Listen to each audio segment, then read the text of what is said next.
Je me suis dit que ça serait intéressant de revenir sur le DPE, ce gros bordel qu'est le DPE, parce que là-haut, ils sont en panique, ils enchaînent les déclarations contradictoires. L'interdiction de louer pourrait être reportée, mais en fait, elle sera maintenue, mais on peut envisager des dérogations. Le DPE est fiable, mais il a des biais qui font que ça n'est pas le bon indicateur, mais on va quand même continuer de l'utiliser. Alors qu'est-ce qui se passe en fait? On a tout simplement deux forces qui s'opposent et qui mettent le marché de la location en hypertension. D'un côté, l'offre locative qui est en forte baisse à cause de l'interdiction de louer les passoires thermiques, des contraintes liées au DPE et des difficultés pour de nombreux propriétaires à faire des travaux qui influencent réellement la note de leur logement. Et puis de l'autre, la demande locative explose, notamment parce qu'il y a beaucoup de primo-accédants qui reportent leur projet d'achat à cause des difficultés à emprunter. Ce sont des ménages qui restent locataires en attendant que les prix s'ajustent. Du coup, moins de fluidité dans le marché et donc une offre qui se raréfie. Et si vous voulez un objet rare, procurez-vous mon livre Par ici la sortie, publié aux éditions Alizio, où je vous explique comment créer votre liberté financière, lien en description. Le résultat, c'est que le marché immobilier est de plus en plus tendu, c'est en fait du jamais vu. Il y a quelques mois, on avait 20-30 demandes par jour de location. Aujourd'hui, on est à plus de 80 demandes par jour. Plus de 80 par... Et ce que j'ai demandé à mes équipes, c'est d'arrêter de publier les annonces sur tous les portails immobiliers parce qu'on a trop de demandes, quoi. Alors, comment les choses vont-elles évoluer et qu'est-ce que ça veut dire pour vous? C'est ce qu'on va voir dans cette vidéo. Alors, vous ne l'aviez peut-être pas connu, mais en fait, il y a eu un temps où il n'y avait pas de diagnostic. C'est à la fin des années 90 qu'ils ont commencé à proliférer plus vite que des punaises de lit à Paris. Loi Carrez en 1996, diagnostic amiante en 97, diagnostic plomb en 98, état parasitaire en 99, DPE en 2006, état des risques naturels et technologiques en 2006, état des risques et pollution, diagnostic gaz en 2007, diagnostic électricité en 2009, diagnostic surface habitable en 2009, diagnostic assainissement non collectif en 2011. Franchement, on dirait la liste des nouveaux vaccins qu'il faut faire à tous les nouveau-nés. Il y a plein de pays où tout ça n'existe pas et on doit reconnaître que ça sécurise quand même pas mal les acheteurs, donc globalement c'est plutôt une bonne chose. Ça commence donc avec la loi Carrez pour informer l'acquéreur d'un bien en copropriété de la surface exacte du lot. Attention ici, si vous achetez un immeuble, il n'y a pas de loi Carrez qui s'applique par exemple. Puis, une première version du diagnostic amiante ouvre la voie au diagnostic sanitaire. Il est suivi du diagnostic plomb et dans ce diagnostic aussi, il y a eu l'état parasitaire dans les régions concernées. Là aussi, attention, si la région n'est pas considérée comme concernée, le diagnostic parasitaire ne sera pas obligatoire, mais ça ne veut pas dire que le bien n'est pas infesté. C'est pas parfait, mais c'est mieux que rien. Le DPE, lui, débarque en 2006. Il ne concerne alors que les actes de vente. Et l'année suivante, il devient aussi obligatoire dans les baux de location et pour les constructions neuves. On a aussi l'état des risques naturels et technologiques, que l'on appelle aujourd'hui état des risques et pollution, puis les diagnostics gaz et électricité, puis enfin le diagnostic surface habitable qui vise les locations nues et qui, contrairement à la loi Carrez, n'intègre pas les vérandas, sous-sol, combles non aménageables, etc. Et enfin, le diagnostic assainissement non collectif. Donc pas moins de 10 diagnostics sont introduits en l'espace de 15 ans. Et bientôt, ce sera le diagnostic locataire pour savoir si vous avez affaire à un emmerdeur. Moi, je dis allons-y, quoi. Mais revenons plus précisément sur le DPE. À l'époque, l'objectif, c'est d'informer. Il y a donc deux méthodes de calcul qui sont acceptées, mais en fait, ce que tout le monde a utilisé, c'est la méthode sur facture. La note, elle est de A à G, et donc c'est calculé sur la base des factures d'énergie des 3 dernières années. Ces diagnostics, à l'exception peut-être du diagnostic amiante et du plomb, constituent une formalité. La loi les exige, on les fait, on les paye, on les joint en bonne location ou à l'acte de vente, et c'est plié. La note du DPE ne sert à rien du tout au départ, et tout le monde s'en fout. Et souvent d'ailleurs, le DPE est vierge s'il n'y a pas de facture. Et 2010 marque un tournant. L'acheteur a désormais le droit de demander l'ensemble des diagnostics avant la transaction, c'est quand même la moindre des choses. L'affichage du DPE dans les annonces de vente ou de location devient obligatoire, ce qui implique de faire les diagnostics à l'avance et pas juste pour une vente.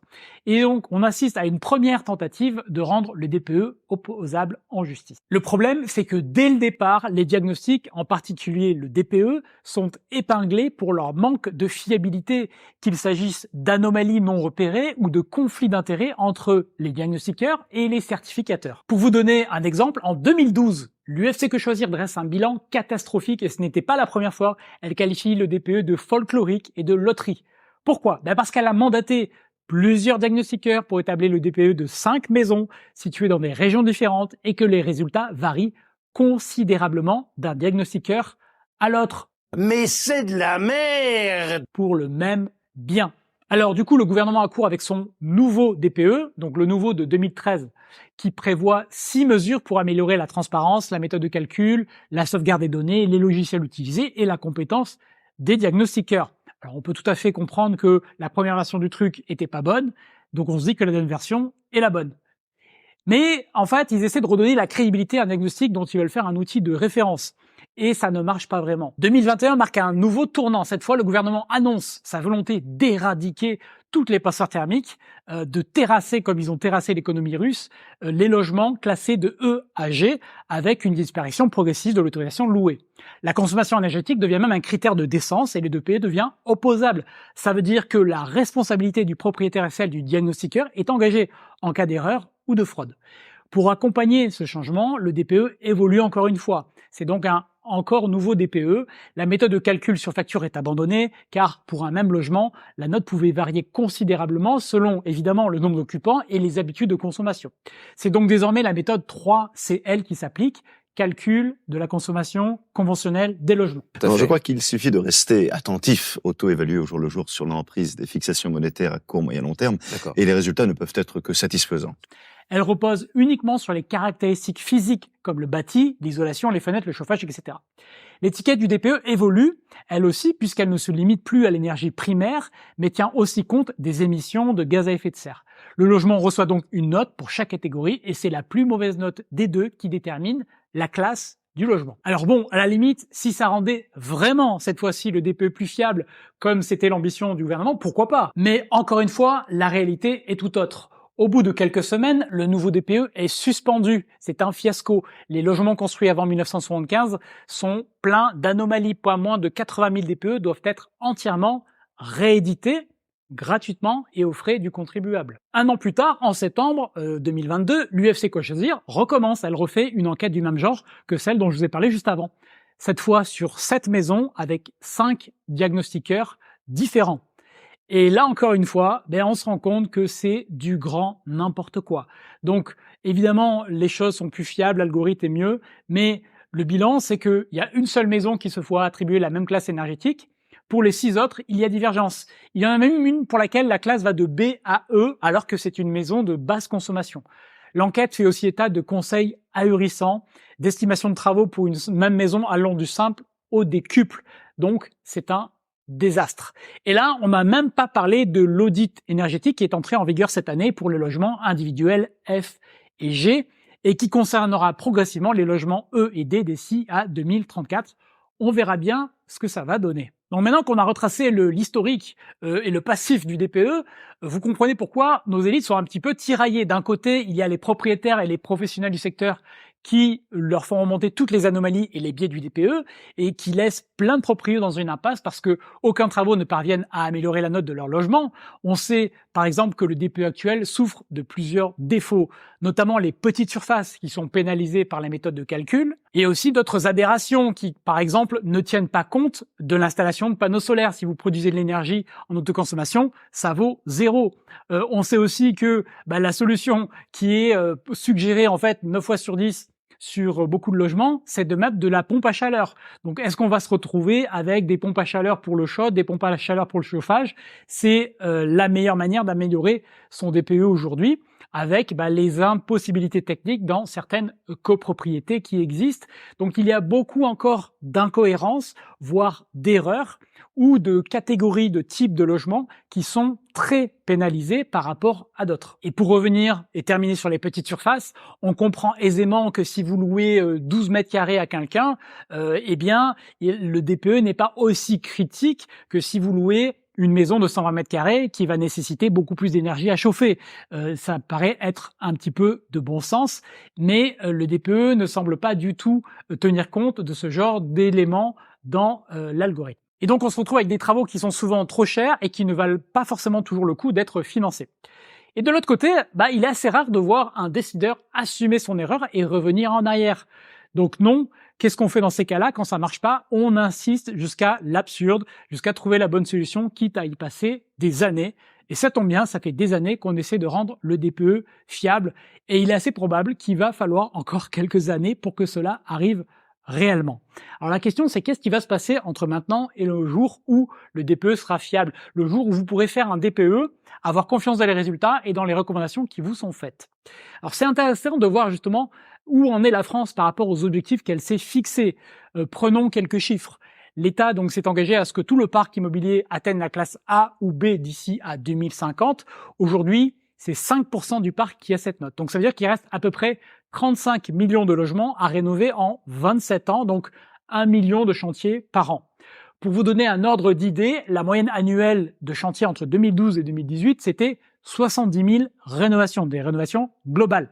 Donc des rénovations qui permettent de passer à A ou B quand vous prenez l'intégralité du logement en compte. Pas un petit changement de fenêtre qui va, en plus, souvent ne même pas changer d'une lettre le résultat du DPE. Le gouvernement se défend donc en disant que ces chiffres sont anciens, qu'aujourd'hui il y a la prime MaPrimeRénov qui permet de rénover 700 000 chantiers en 2022, ont-ils annoncé. Sauf que quand on regarde les 700 000 chantiers, en fait, il y a beaucoup de chantiers qui sont des rénovations très simples, comme, encore une fois, un changement de fenêtre ou de chauffage. Les rénovations globales n'ont concerné que 66 000 dossiers. Donc, seuls 13 000 sur ces 66 000 ont permis d'atteindre l'étiquette A ou B. Donc ça veut dire que l'immense majorité des rénovations financées par l'État n'atteignent pas l'objectif d'améliorer réellement le DPE. Et à ce rythme-là, il faudrait 2600 ans pour rénover 35 millions de logements. Donc du coup, qu'est-ce qui risque de se passer? Et c'est là où ça peut peut-être vous intéresser. La dernière annonce du moment, c'est que l'algorithme va être modifié et que des exceptions vont être accordées. C'est la manière feutrée pour dire que le planning annoncé ne sera pas respecté. Il est assez probable d'ailleurs qu'aucune sanction, sauf évidemment en cas de fraude, ne soit appliquée à ce sujet pour laisser du temps au marché de suivre. L'important, c'est de donner la direction et pas tant la rapidité d'exécution au final. C'est le moment de faire des bonnes affaires, de négocier, de profiter de la confusion actuelle, des vendeurs qui sont perdus. Si vous voulez comprendre les détails du DPE, les types de biens à chercher, les travaux à faire, les matériaux à utiliser, regardez mon programme Opportunité DPE dans lequel je détaille tout ça, lien en description.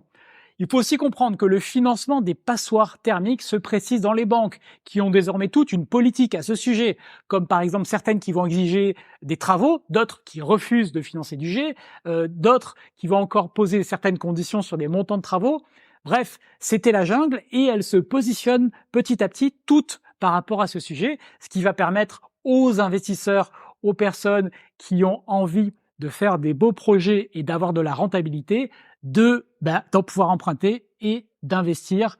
Si on ajoute à cela un marché qui est désormais à la main des acheteurs, eh bien, selon moi, ce sont de très bonnes conditions pour investir. Aujourd'hui, les conditions sont bien meilleures qu'il y a 6 mois. Et pour ceux qui veulent apprendre à investir, je vous mettrai un dernier lien en description dans lequel je vous explique comment faire votre projet d'investissement de A à Z. Merci d'avoir regardé cette vidéo et à très bientôt.